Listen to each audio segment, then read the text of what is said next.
obviously with Jalen gone. Once Chop is healthy, Anthony, do you think, is your sense, and was the sense of others in the organization, that maybe he would play better with more snaps as he got last year? Yeah, absolutely, absolutely. I think once Chop feels good and he's ready to go, obviously we expect him to go out there and be who he was a year ago. And is it, He, is it a rhythm thing with pass rushes, you think? I mean, what might lead to that belief that he'd be more productive with more work? yeah, it's in there, and I think there's absolutely a rhythm to it, right? You're always trying to get a feel for how that guy's trying to attack you in his set, um, and then just you're always setting up moves, whether it's rush angles, particular hand fighting moves. There's definitely a balance and a rhythm to it. It's an art. That's what I tell people all the time. There's an art to pass rushing, and if you're not out there consistently, it's just hard to set those things up. What do you think about your edge rushing group for this game after you've had so much depth all season and now Jalen is gone in a trade and Yeah. Chop is obviously in concussion protocol? What do you think next, opposite Chop? Yeah, whether it's player trades, player injury, the expectation doesn't change for what we're trying to get done. So I expect Cam Good, Q Bell, Matt Judon, all obviously Bradley Chubb, all those guys to go out there and play their absolute best. And just knowing the character of that room and those guys, I know that's exactly what we're going to get. Is there any chance of Willie Gay contributing? Maybe. I can't be giving these guys secrets now. They already got the MVP at quarterback over there. They don't need to hear anything else from me. If Rasul can't go, would Bonner be next man up? Yeah, for sure. Ethan has gone there and has played admirably for us, so I would expect to see that. Some combination of him and potentially Jason Marshall on the outside, too. What are the pros and cons of situational spying on a quarterback? I don't know, 3rd and 3 or whatever it might be. Yeah. The con is that you're kind of wasting a rusher, right? And you're already short 2 gaps when you're rushing 4. And then when you have a guy with his ability, if you're not funneling that 3-man rush where the spy guy knows, hey, he's going to go somewhere, it makes it really difficult on the spy if that guy has multiple escape routes.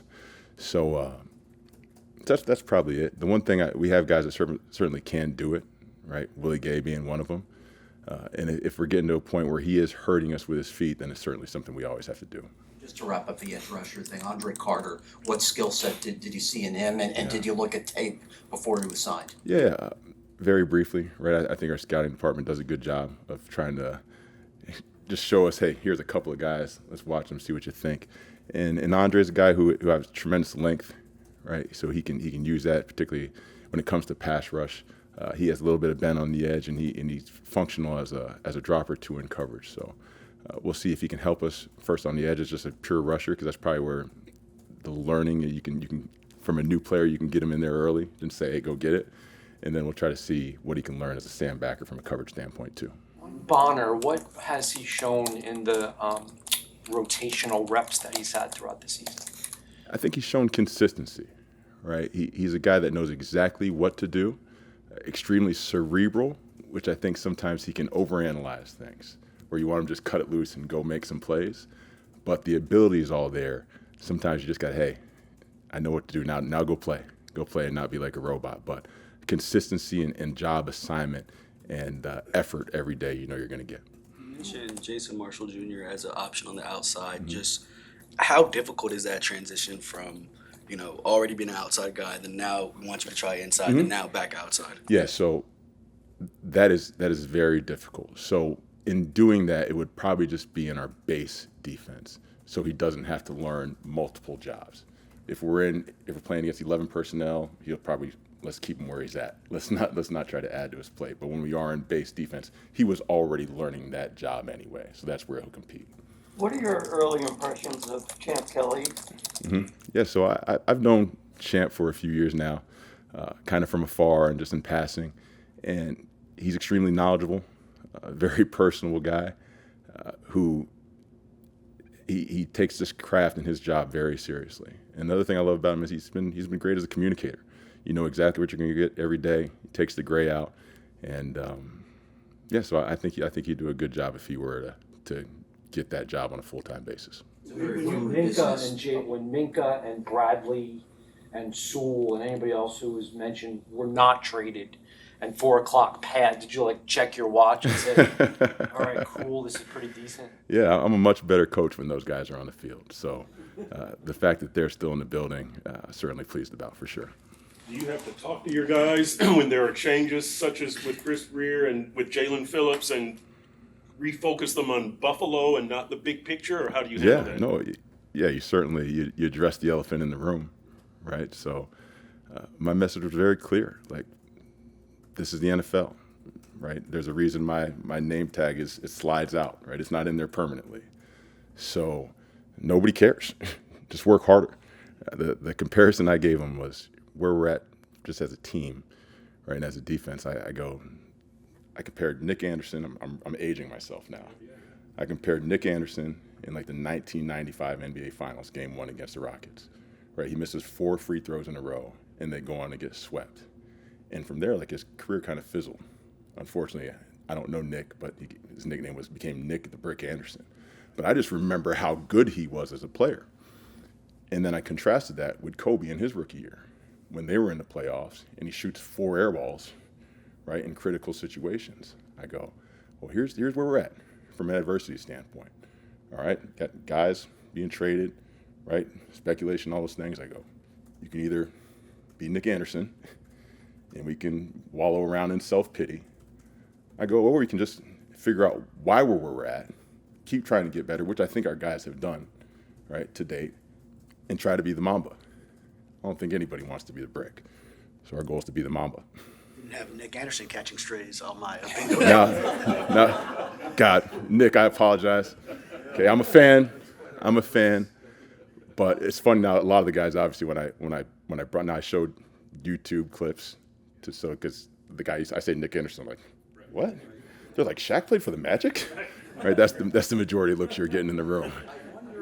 Defensive coordinators feel comfortable with a trade deadline. Tell me how you felt about this, saying something to Champ or the owner or to Mike saying, I don't think we should trade these players on my unit. Would you feel comfortable doing that, or did you just not say anything? I love that you think my voice carries so much weight. I am in the opinion business when these things occur.